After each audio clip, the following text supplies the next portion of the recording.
Faith healers के नाम पर ईसाई पास्टर जब कैंसर का इलाज करने का दावा करते हैं, जब मरे हुए को जिंदा कर देने का दावा कर देते हैं, जब अलग अलग चमत्कार दिखाते हैं, जब मौलाना फूंक मारकर जिन्न उतारने का दावा करते हैं, बीमारियों का इलाज कर देने का दावा करते हैं, तब कोई ये नहीं जानना चाहता कि इसका सच है। तब वो तमाम लोग जिनके अंदर का साइंस जाग जाता है हिंदू बाबाओं को देखकर, वो सब सन्नाटे में चले जाते हैं। लेकिन जैसे ही किसी हिंदू बाबा की बात आती है तो सबके अंदर का साइंस जाग जाता है, सब पीछे पड़ जाते हैं। सबूत दिखाओ बाबा, आप कैसे ऐसे कर रहे हो, कैसे ऐसा बोल रहे हो। बाकियों से नहीं पूछते, इधर जरूर पूछने आए। सबको हिंदू बाबा में ही चर्चाओं का मसाला दिखने लगता है। यही बागेश्वर धाम वाले बाबा धीरेन्द्र शास्त्री के मामले में भी है। धीरेन्द्र शास्त्री कथा वाचन करते हैं।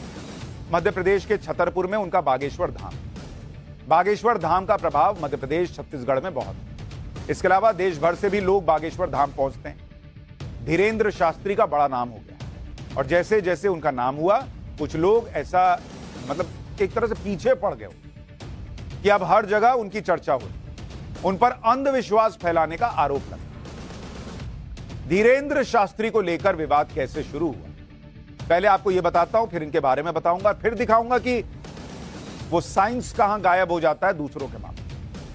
कुछ दिन पहले धीरेन्द्र शास्त्री कथा वाचन करने नागपुर महाराष्ट्र गए, जहां नागपुर की अंधश्रद्धा निर्मूलन समिति ने धीरेन्द्र शास्त्री पर जादू टोना करके अंधविश्वास को बढ़ाने का आरोप लगाया। समिति का यह भी आरोप है कि जब उन्होंने धीरेन्द्र शास्त्री को उनके दावे साबित करने का चैलेंज दिया तो वो 2 दिन पहले ही कथा छोड़कर चले गए।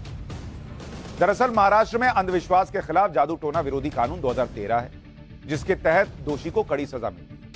नागपुर की अंधश्रद्धा निर्मूलन समिति ने इसी कानून के तहत बागेश्वर धाम के बाबा धीरेन्द्र शास्त्री के खिलाफ केस भी दर्ज कराया। लेकिन धीरेन्द्र शास्त्री का कहना है कि चैलेंज मिलने पर कथा छोड़कर जाने वाली बात गलत है। वो नागपुर से भागे ही नहीं। उन्होंने पहले ही बता दिया था कि नागपुर में 7 दिन का उनका कार्यक्रम है। अगर किसी को शिकायत थी तो उन्हें तभी आना चाहिए था जब नागपुर में उनका दरबार लगा हुआ था। इसलिए जो लोग उन पर आरोप लगा रहे हैं कि वो आरोप साजिश के तहत लगा रहे हैं और ये सनातन विरोधी लोग हैं। पहले एक बार, लेकिन उनकी चर्चा इसलिए सबसे ज्यादा है क्योंकि ये किसी व्यक्ति से बिना पूछे उसकी समस्या लिख कर बता देते। कोई आदमी उनके पास गया तो वो कुछ पूछते नहीं है, बस उसको देखा, कागज पे लिख के दिया और वो आदमी कहता अरे ये तो सही लिख दिया। पिछले कुछ महीनों में इनके इस तरह के वीडियो बहुत वायरल हुए हैं। इसके पीछे का सच क्या है ये तो पता नहीं, लेकिन इनका दावा है कि इन पर हनुमान जी की कोई विशेष कृपा है, जिससे किसी विद्या से लोगों की समस्या बता देते।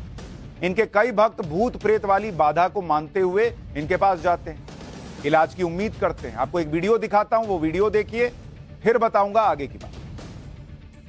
बोलिए क्या बात है। प्रेत बाधा हमको भी है, हमारी पत्नी को भी है जी, दोनों परेशान है। पढ़े लिखे आप? हाँ जी, हमने लिखा।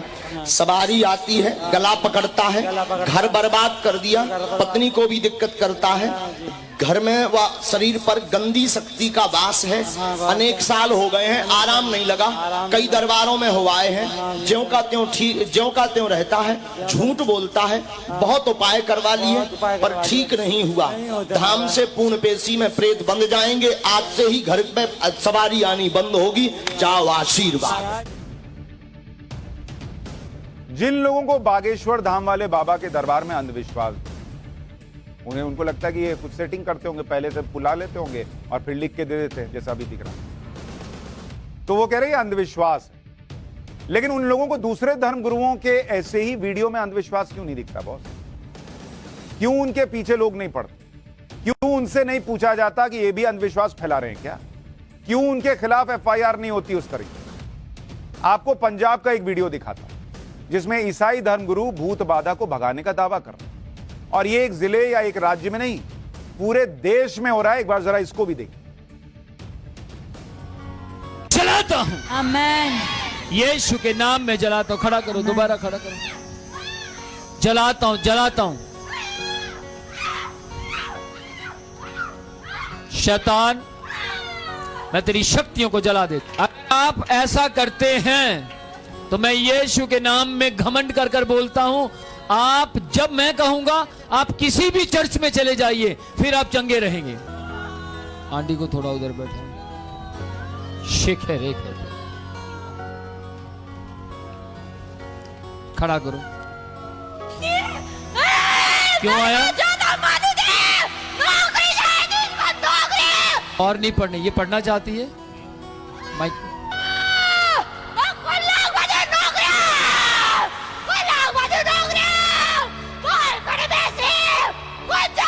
मैं तुझे खुला चैलेंज करता हूँ यीशु के नाम में।